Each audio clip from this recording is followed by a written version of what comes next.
உங்களை எல்லாம் ஒரு சேர பார்க்கும்போது மனதில் பெரும் மகிழ்ச்சி பெருக்கெடுக்கிறது.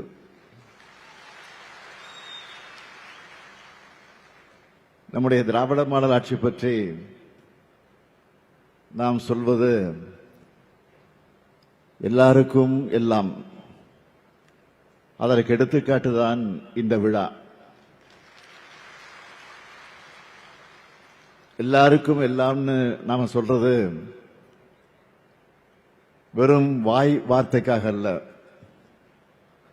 சொற்கள்ல சொல்றத செயல்ல நிரூபிக்கிறோம் என்பதற்கு அடையாளம் தான் இந்த மாநாடு.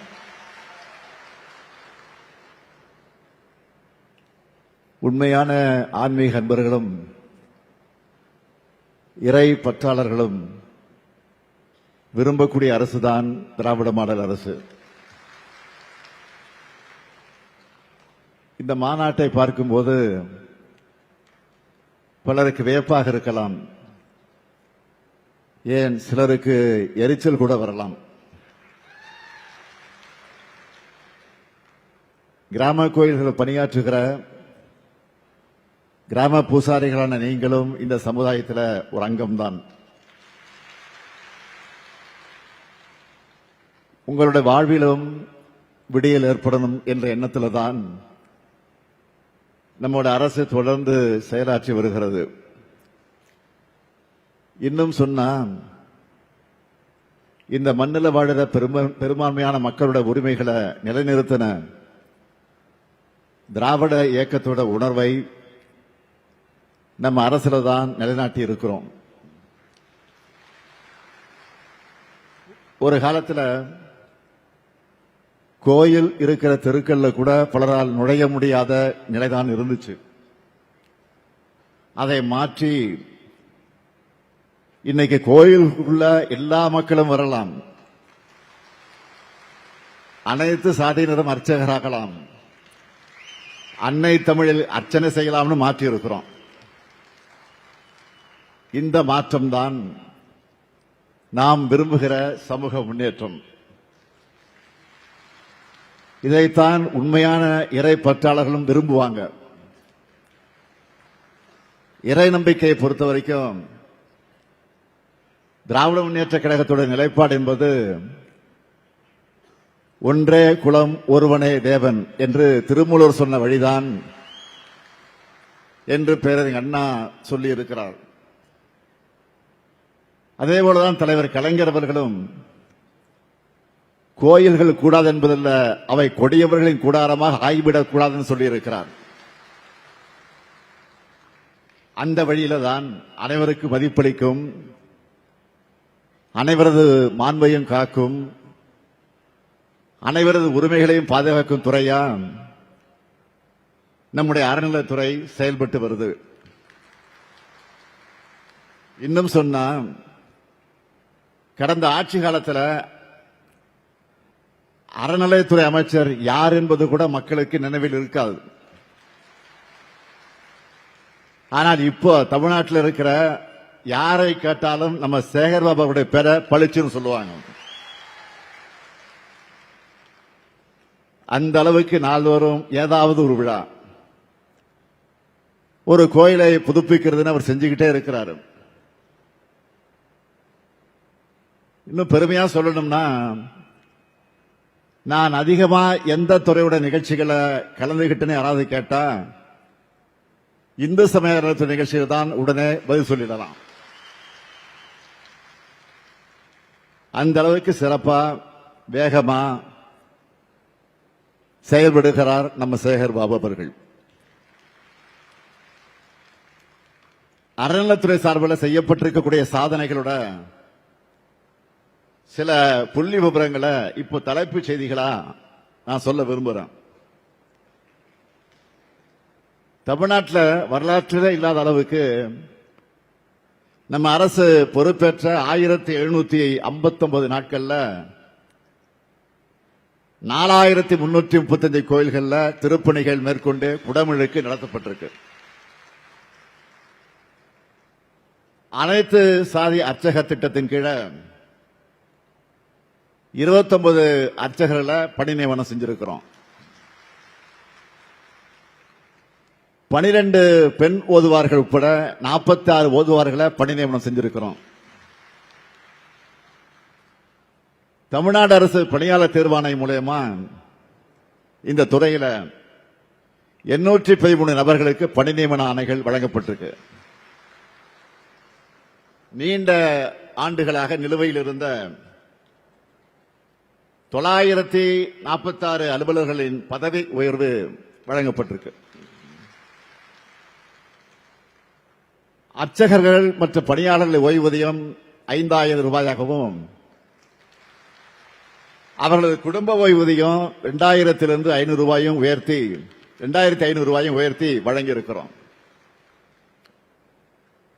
19000 ஒருகால பூசை திட்ட திருக்கோயில்கள் அர்ச்சகர்களுக்கு மாதந்தோறும் ஊக்கத்தொகையாக 1500 ரூபாயை வழங்கிட்டு வரோம். 221 கோடி ரூபாய் மதிப்பீட்டில் 616 குடியிருப்புகளை கட்டி தந்திருக்கிறோம். பணி காலத்தில் இயற்கை எதிர திருக்கோயில் பணியாளர்கள் குடும்பத்தினருக்கு குடும்ப நல நிதியா 4 லட்சம் ரூபாய் வழங்கப்பட்டிருக்கு. திருக்கோயில் அர்ச்சகர்கள் மற்றும் பணியாளர்களுக்கு ஆண்டுக்கு ஒரு முறை கட்டணமில்லா முழு உடல் பரிசோதனை திட்டமும் செயல்படுத்தப்பட்டிருக்கு. கிராம கோயில் பூசாரிகளுக்கான ஓய்வூதியம் 4000 ரூபாயாக உயர்த்தி வழங்கப்பட்டிருக்கு. கோயில் சொத்துக்களை மீட்கணும் என பெருமுயற்சி எடுத்து அதிலையும் சாதனை படைச்சிருக்கிறோம். 8440 கோடி ரூபாய் மதிப்பிலான 8140 ஏக்கர் நிலங்களை மீட்டிருக்கோம். இப்போ நான் சொன்ன சாதனைகள் எல்லாம் ரொம்ப குறைவுதான். பெரிய சாதனை புத்தகத்தின் சில பக்கங்கள் தான். ஏராளமான சாதனைகள் இருக்கு. எந்த நிகழ்ச்சிக்கு போனாலும் அவங்க உங்களோட கோரிக்கைகளை நிறைவேற்ற அறிவிப்புகளை வெளியிடுவது வழக்கம். அப்படி இருக்கும்போது உங்களுடைய இந்த மாநாட்டுக்கு வந்துட்டு புதிய அறிவிப்புகளை வெளியிடாமல் இருக்க முடியுமா?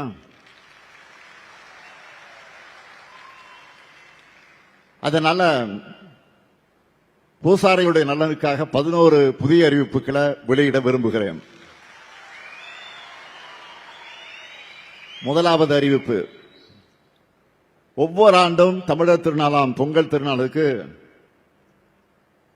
அனைத்து உறுப்பினர்களுக்கும் புத்தாடை வழங்கப்படும். இரண்டாவது அறிவிப்பு, உறுப்பினர் மரணமடைந்தால் அவருடைய வாரிசுதாரர்களுக்கு தற்போது வழங்கப்படக்கூடிய தொகை 50,000 ரூபாயிலிருந்து 1 லட்சம் ரூபாயாக உயர்த்தப்படும். மூன்றாவது அறிவிப்பு, கிராம கோயில் பூசாரிகளுக்கு நிர்ணயிக்கப்பட்ட ஆண்டு வருமான உச்சவரம்பு 75,000 1 லட்சம் ரூபாயாக உயர்த்தப்படும். அது ஏற்கனவே உயர்த்தியாச்சு. இருந்தாலும் தற்போது உங்கள் கோரிக்கை ஏற்று ஆண்டுக்கு 1,25,000 ரூபாயாக உயர்த்தப்படும். நான்காவது அறிவிப்பு, இயற்கை எய்திய உறுப்பினருடைய ஈமச் சடங்குக்காக தற்போது வழங்கப்படக்கூடிய தொகை 5,000 ரூபாயிலிருந்து 10,000 ரூபாயாக உயர்த்தி வழங்கப்படும்.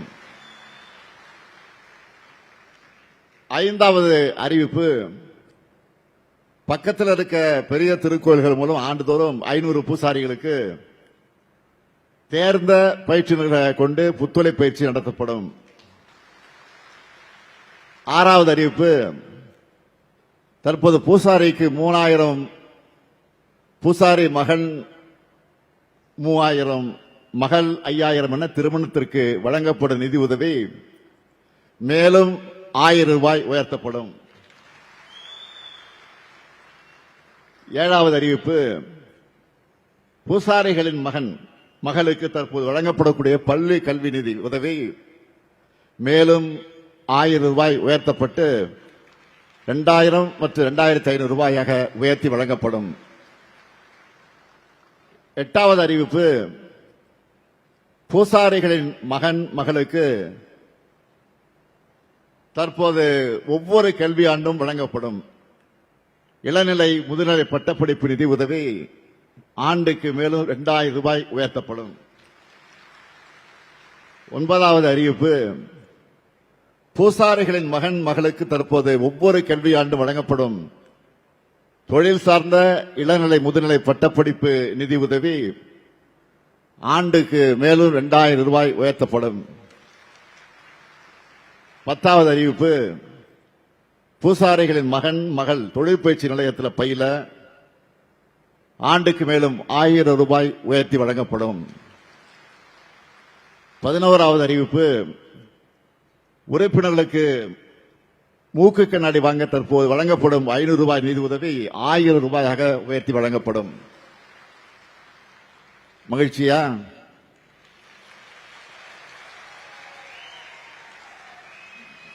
நானும் மகிழ்ச்சி அடைகிறேன். நீங்க மகிழ்ச்சினா நானும் மகிழ்ச்சி. சமரசமும் சமத்துவம் தான் ஆன்மீக பாதையா இருக்க முடியும். நம்மை பொறுத்த வரைக்கும் சமத்துவத்தை போற்றும் அனைவரையும் நாம் போற்றுவோம். மக்களுடைய சுயமரியாதை உரிமைகளும் மதிக்கப்படணும். அதை நாம செய்யறதுனால தான் ஆன்மீக பெரியோர்கள் தொடர்ந்து நமக்கு ஆதரவா இருக்காங்க. தமிழ்நாட்டில் மட்டும் இல்ல, இந்தியா முழுக்க இத்தகைய சமத்துவம் சகோதரத்துவம் நிலை பெறணும். மக்களுக்குள்ள ஒற்றுமைதான் ஓங்கி வளரணும்.